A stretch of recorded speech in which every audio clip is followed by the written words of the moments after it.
La légende du Mont Saint-Michel de Guy de Maupassant, publié dans la revue Gil Blas le 19 décembre 1882 sous le pseudonyme de Maufrigeuse. Enregistrement en livre audio pour le public mâle et non-voyant et le public universitaire francophone en 2018 par Stefano Francobora alias Chagans pour le libre partage des cultures du monde. Je l'avais vu d'abord de Cancale, ce château de fées planté dans la mer. Je l'avais vu confusément, ombre grise dressée sur le ciel brumeux. Je le revis d'Avranches, au soleil couchant. L'immensité des sables était rouge, l'horizon était rouge, toute la baie démesurée était rouge, seule l'abbaye escarpée, poussée là-bas loin de la terre comme un manoir fantastique, stupéfiante comme un palais de rêve, invraisemblablement étrange et belle, restait presque noire dans les pourpres du jour mourant.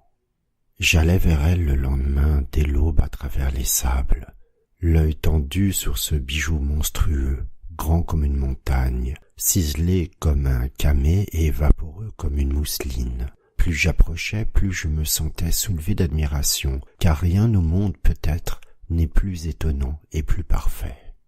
Et j'errais, surpris comme si j'avais découvert l'habitation d'un dieu à travers ces salles portées par des colonnes légères ou pesantes, à travers ces couloirs percés à jour, levant mes yeux émerveillés sur ces clochetons qui semblent des fusées parties vers le ciel, et sur tout cet entremêlement incroyable de tourelles, de gargouilles, d'ornements sveltes et charmants, feux d'artifice de pierre, dentelles de granit, chefs-d'œuvre d'architecture colossale et délicate.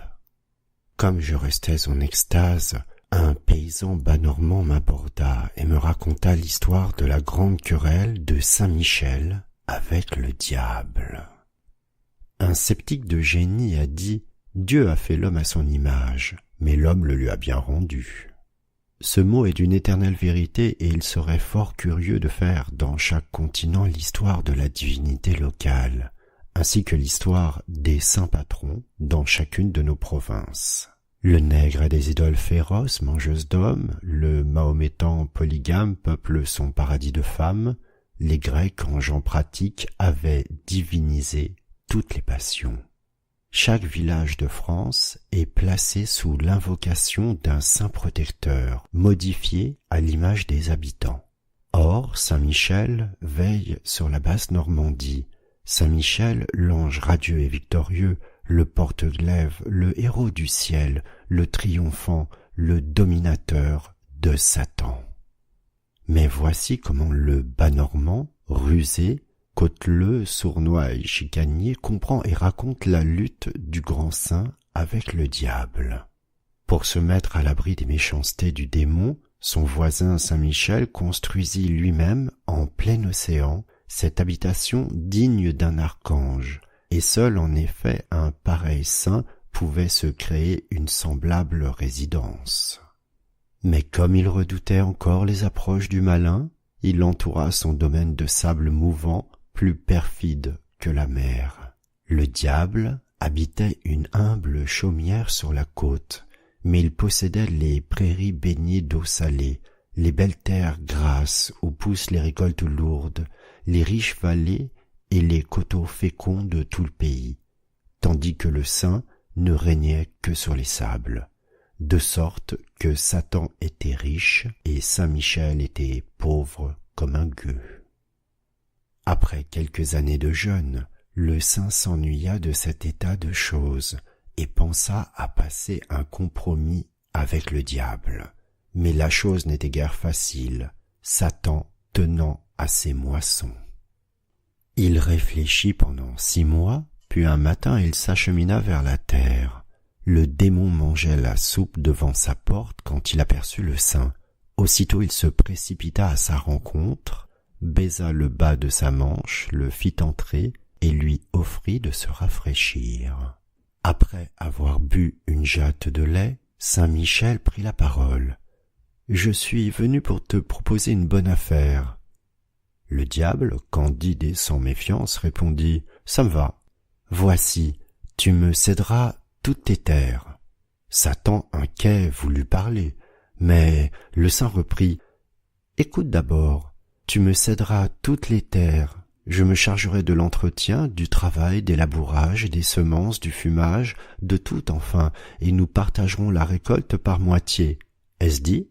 Le diable, naturellement paresseux, accepta. Il demanda seulement en plus quelques-uns de ces délicieux surmulets qu'on pêche autour du mont solitaire. Saint-Michel promit les poissons. Ils se tapèrent dans la main, crachèrent de côté pour indiquer que l'affaire était faite, et le saint reprit. « Tiens, je ne veux pas que tu aies à te plaindre de moi. Choisis ce que tu préfères, la partie des récoltes qui sera sur terre ou celle qui restera dans la terre. » Satan s'écria. « Je prends celle qui sera sur terre. » « C'est entendu, dit le saint, et il s'en alla. Or 6 mois après, dans l'immense domaine du diable, on ne voyait que des carottes, des navets, des oignons, des salsifis, toutes les plantes dont les racines grasses sont bonnes et savoureuses et dont la feuille, inutile, sert tout au plus à nourrir les bêtes. Satan n'eut rien et voulut rompre le contrat, traitant Saint-Michel de malicieux. Mais le saint avait pris goût à la culture. Il retourna retrouver le diable. « Je t'assure que je n'y ai point pensé du tout, ça s'est trouvé comme ça. Il n'y a point de ma faute. Et pour te dédommager, je t'offre de prendre cette année tout ce qui se trouvera sous terre. »« Ça me va, » dit Satan. Au printemps suivant, toute l'étendue de terre de l'esprit du mal était couverte de blé épais, d'avoine, grosses comme des clochettes, de lin, de colza magnifiques, de trèfles rouges, de pois, de choux, d'artichauts, de tout ce qui s'épanouit au soleil en graines ou en fruits. Satan n'eut encore rien et se fâcha tout à fait. Il reprit ses prés et ses labours et resta sourd à toutes les ouvertures nouvelles de son voisin. Une année entière s'écoula. Du haut de son manoir isolé, Saint-Michel regardait la terre lointaine et féconde et voyait le diable dirigeant les travaux, rentrant les récoltes, battant les grains. Et il rageait, s'exaspérant de son impuissance. Ne pouvant plus duper Satan, il résolut de s'en venger et il alla le prier à dîner pour le lundi suivant. « Tu n'as pas été heureux dans tes affaires avec moi, disait-il, je le sais, mais je ne veux pas qu'il reste de rancune entre nous, et je compte que tu viendras dîner avec moi, je te ferai manger de bonnes choses. » Satan, aussi gourmand que paresseux, accepta bien vite. Aujourd'hui, il revêtit ses plus beaux habits et prit le chemin du mont. Saint-Michel le fit asseoir à une table magnifique. On servit d'abord un vol au vent, plein de crêtes et de rognons de coq, avec des boulettes de chair à saucisse, puis 2 gros surmulets à la crème, puis une dinde blanche pleine de marrons confits dans du vin, puis un gigot de présalé, tendre comme du gâteau, puis des légumes qui fondaient dans la bouche et de la bonne galette chaude qui fumait en répandant un parfum de beurre.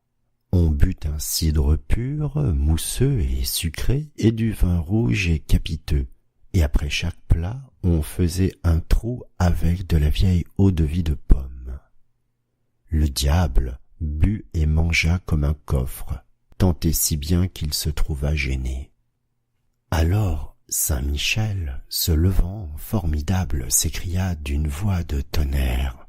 « Devant moi, canaille, tu oses devant moi !» Satan, éperdu, s'enfuit, et le saint, saisissant un bâton, le poursuivit.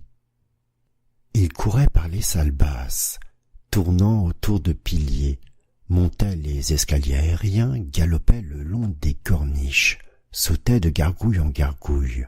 Le pauvre démon, malade à fendre l'âme, fuyait, souillant la demeure du saint.